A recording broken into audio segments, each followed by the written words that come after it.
Assalamualaikum warahmatullahi wabarakatuh. Selamat berjumpa kembali di kelas psikologi agama dan kali ini kita sudah ada di pertemuan ke-7 ya dari rangkaian pertemuan kita di semester ini, dan di buku Anda ini nanti akan pertemuan ke-7 ini merujuk kepada bab 6 di buku kita. Nah, di pertemuan ini kita akan membahas tentang kriteria dan ciri-ciri kematangan beragama pada individu. Nah, tapi sebelum kita bahas ciri-cirinya, kita mau bahas dulu nih, ada nggak pembagian kelompok individu dalam konteks ini? Menurut William James dalam bukunya The Varieties of Religious Experience ada.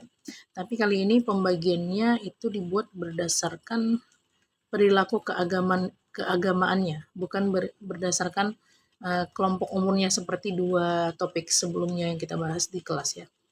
Nah, dua tipe ini, nanti ada dua tipe ya. Tipe pertama tuh tipe yang sakit jiwa menurut William James, dan tipe yang secara psikologis itu baik-baik saja. Nah, tapi untuk diketahui sekali lagi ini pembagiannya dibuat berdasarkan perilaku keagamaannya. Jadi bukan berdasarkan kewarasannya. Walaupun saya bilang tadi tipe yang sakit jiwa. Tapi mereka ini sakit secara religius, bukan sakit secara mental.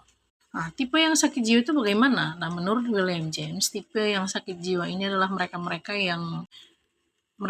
yang sikap keberagamaannya atau kehidupan agamanya itu ditentukan oleh atau dilatar belakangi oleh kehidupan keagamaan yang terganggu. Misalnya ada orang yang mengalami musibah gitu. Kemudian setelah mengalami musibah inilah dia kemudian percaya pada kebesaran Tuhan misalnya. Ini akan banyak ya yang begini ya. Nah, biasanya orang-orang seperti ini pemahaman agamanya itu beda dari orang-orang kebanyakan.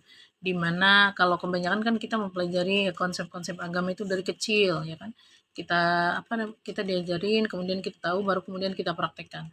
Nah, orang-orang seperti ini, orang-orang yang menurut William James masuk ke kategori yang sakit jiwa ini, katanya mengalami perubahan sikap keagamaan yang drastis itu karena terjadi sesuatu gitu ya. Jadi dia perilaku agamanya tuh signifikan sekali berubah di titik tertentu dalam hidup mereka.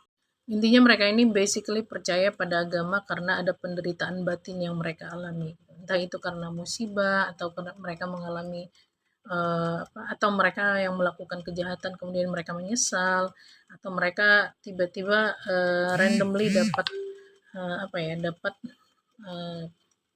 wangsit begitu dari leluhur mereka. Dan ini macam-macam nih, tapi pokoknya ini perubahan dalam perilaku keagamaan mereka tuh drastis, tidak seperti orang-orang yang dia perubahan sikapnya berangsur-angsur dari kecil, remaja sampai dewasa itu ada peningkatan perilaku keagamaan yang relatif konstan begitu ya, tapi mereka itu drastis ya. Nah, mereka-mereka inilah yang kemudian menurut William James dimasukkan ke dalam kategori mereka yang sakit jiwa secara praktek, secara perilaku keagamaan. Kemudian tentu saja ada tipe kedua, tipe yang secara psikologis itu sehat-sehat saja, baik-baik saja. Mereka tidak sakit, mereka dari semenjak lahir itu percaya pada agama yang mereka anut atau sebuah agama partikular gitu ya. Kemudian mereka juga mempelajari ini secara berangsur-angsur, kemudian mereka mengamalkan apa yang mereka pelajari di bangku sekolah, dari orang tua, dari lingkungan, dan lain sebagainya. Nah, tipe ini menurut William James adalah mereka-mereka yang tidak walaupun ada penderitaan hidup yang mereka alami, tapi tidak mempengaruhi perilaku keagamaan mereka. Nah, kalau kamu merasa kamu ini banyak masalahnya, tapi kamu tetap percaya sama Tuhan dari kecil sejak kamu lahir sampai sekarang, nah kamu berarti masuk ke golongan yang kedua, yaitu mereka yang tipe yang sehat jiwanya begitu. Tapi kalau kamu adalah tipe pertama, ya nggak masalah juga sih, cuman mungkin harus dikuatkan lagi perilaku keagamaannya dengan menggali lebih dalam tentang agama yang kita subscribe gitu, yang kita pilih. Baik, selanjutnya bagaimana ciri-ciri perilaku keagamaan untuk dua kelompok ini? Nah, untuk kelompok yang pertama, kelompok yang sakit jiwanya, ciri-ciri keagamaannya itu biasanya bisa dilihat dari sikap yang pertama, pesimis. Pesimis itu maksudnya gimana?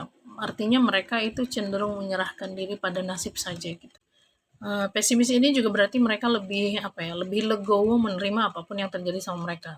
Mereka percaya bahwa apapun yang terjadi dalam hidup mereka itu lebih karena campur tangan Tuhan begitu. Karena semakin pasrahnya mereka dengan hidup mereka ini, biasanya mereka mereka ini juga lebih mawas diri, lebih hati-hati dalam berbuat karena mereka takut kalau mereka salah dalam berbuat itu nanti diazab sama Tuhannya, dan kalau mereka nanti melakukan yang terbaik gitu ya, mereka akan di-reward dengan pahala begitu. Jadi ada untungnya juga ya, jadi kelompok yang pertama ini. Yang kedua, mereka juga lebih cenderung bersikap introvert, artinya mereka-mereka ini biasanya lebih banyak melakukan perenungan-perenungan gitu. Entah itu karena dosa yang mereka buat di kehidupan sebelumnya ya, sebelum mereka bertaubat misalnya, atau karena ada tragedi lain yang terjadi dalam hidup mereka yang kemudian mereka hubungkan dengan persetujuan dan ketidaksetujuan Allah misalnya. Ya kan mereka ini lebih cenderung karena tadi lebih mawas diri, lebih hati-hati, maka mereka cenderung menyikapi segala yang terjadi dalam hidup mereka itu dengan perenungan. Perenungan-perenungan, dan kemudian mereka akan mengambil kesimpulan bahwa oh, kayaknya ini terjadi karena saya melakukan ini deh. Nah, ciri yang ketiga, biasanya mereka ini juga lebih memahami pemahaman yang ortodoks ya, atau tradisional gitu. Maksudnya bagaimana? Mereka tidak terlalu suka dengan ajaran agama yang liberal. Liberal itu artinya interpretasinya itu fleksibel gitu. Mereka lebih suka ajaran yang konservatif, yang yang benar-benar mereka dapatkan dari orang yang secara keagamaan itu memiliki otoritas yang besar menurut mereka, seperti ulama misalnya, atau kalau di Indonesia tuh banyak ya yang role modelnya itu habaib misalnya. Yang gitu-gitu tuh mereka lebih menyenangi paham yang konservatif. Dan yang keempat adalah mereka perilaku keagamaannya ini sama seperti yang sudah saya sebutkan tadi, tidak terjadi secara gradual, secara pelan-pelan, secara bertahap ya. Dari kecil, remaja sampai dewasa, nggak begitu dia. Dia terjadinya itu dadakan sifatnya. Dadakan tuh maksudnya gimana? Kemarin aja dia masih terkenal sebagai orang yang suka bikin biang kerok, misalnya bikin masalah di kampung tersebut. Tiba-tiba terjadi sesuatu sama dia yang kemudian membuat dia bertaubat. Nah, itu kan tiba-tiba itu. Nah, inilah yang disebut dengan proses keagamaan yang tidak gradual, yang tidak bertahap. Jadi sifatnya tuh spontan, dadakan gitu. Tiba-tiba dia. Kenapa dadakan ya? Bisa kena macam-macam. Salah satunya mungkin mereka mengalami sakit, atau mereka kehilangan sesuatu, mereka misalnya merasa gagal. Nah, ini pokoknya musibah lah. Musibah itu cenderung membuat perilaku keagamaan yang dadakan. Nah, terus bagaimana dengan ciri-ciri perilaku keagamaan untuk orang-orang yang secara kejiwaan itu sehat? Nah, ciri-cirinya adalah yang pertama, mereka itu cenderung lebih optimis dan gembira dalam beragama. Optimis dan gembira ini maksudnya bagaimana? Ya, mereka misalnya menghayati segala bentuk ajaran agama dengan perasaan yang lebih positif dibandingkan dengan kelompok yang pertama tadi.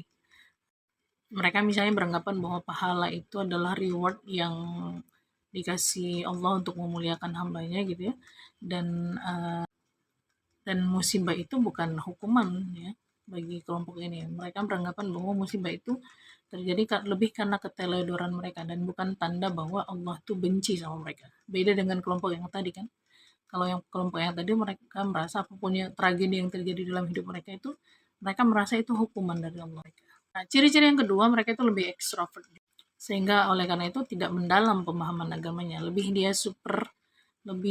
superficial. Artinya dia pemahaman agamanya itu di permukaan. Ini udah mulai kita lihat di di kalangan anak-anak muda yang sering ikut-ikut kajian ustadz-ustadz yang lagi viral sekarang ini gitu ya.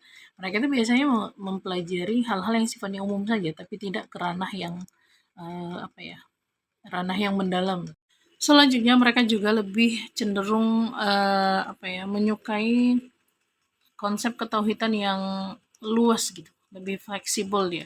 Jadi misalnya mereka lebih menekankan pada pengajaran cinta kasih ya daripada kemurkaan dan dosa misalnya ya. Dan ketika ada misalnya konflik-konflik agama itu, mereka lebih cenderung menyikapinya secara sosial gitu, secara umum ya, tidak secara religius. Jadi intinya kelompok ini dari perilaku keagamannya itu lebih positif, lebih, optimis ya, lebih percaya bahwa Allah tuh maha besar, ininya, kasih sayangnya gitu, luas kasih sayangnya walaupun kita melakukan kesalahan ini bukan tidak mungkin kita menebus kesalahan itu dengan perbuatan baik misalnya. Mereka percaya sama yang kayak gini. So, saya nggak tahu apakah di titik ini Anda masih merasa ada di kelompok kedua, tapi kalaupun tidak, ya ini adalah perbandingan supaya kita bisa lebih mengambil sikap dalam perilaku keagamaan kita. Baik, kita lanjut dengan pertanyaan follow up. Jadi, berdasarkan tipe perilaku agama Anda ya, yang Anda rasakan saat ini, saya ingin mengetahui perspektif Anda mengenai konflik yang terjadi antara Palestina dengan Israel saat ini. Tolong tuliskan di kolom komentar sebagai bukti partisipasi Anda untuk materi ini. Terima kasih atas perhatiannya. Assalamualaikum warahmatullahi wabarakatuh.